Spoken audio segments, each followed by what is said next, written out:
Once, in a land where rain had long forgotten to fall, lived a humble farmer with nothing left but hope.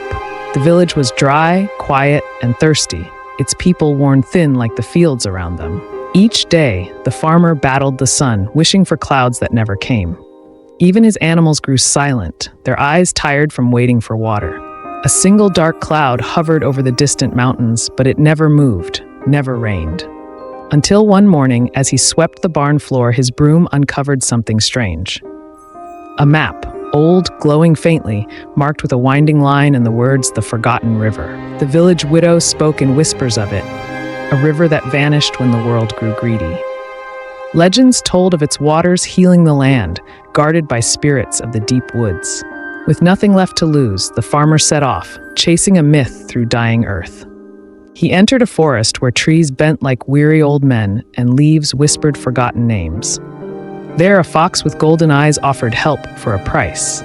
"Follow truth, not trail," the fox said, "but first repay the forest." Soon he found a deer, snared, struggling, beautiful as moonlight. He freed it without hesitation. The deer bowed and vanished like mist. All that remained was a single glowing leaf, warm, pulsing alive. He crossed bones of a long-dead riverbed, its stones dry and whispering.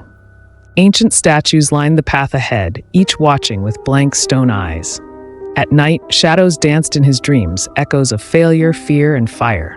But moonlight revealed a door in stone, half buried and older than memory. He entered a cave glittering like starlight, cold, wet, and full of forgotten sounds. Before him, a pool that showed not reflection but regret. He saw himself, angry, impatient, once careless with his kindness.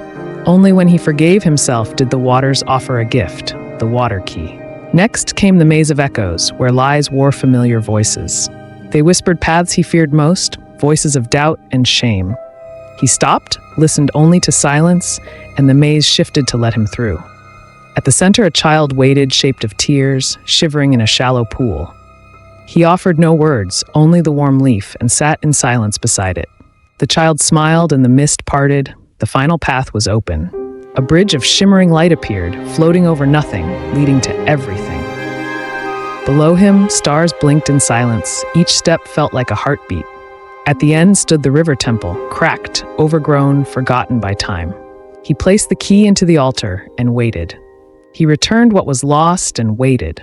Exhausted, he fell to his knees. His tears, real not magical, hit the stone. The altar drank them in, the runes lit blue. The temple shook, light surged upward like a breaking dam. From stone came the first trickle, the river reborn. Spirits rose in joy, dancing with laughter and light. The river ran wild through dead fields, waking the world as it passed.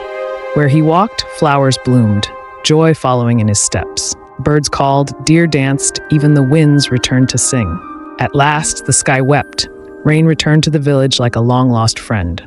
The farmer's land burst into color, green, golden, and grateful. Laughter filled the air as children splashed in waters never known before. From a distant hill, the fox and deer watched in silence, then disappeared into the trees. He buried the map beneath an old tree, where only the worthy would find it. And at night, the river whispered his name, a thank you carried by water. He was still a farmer, still poor, but now he carried a river in his heart.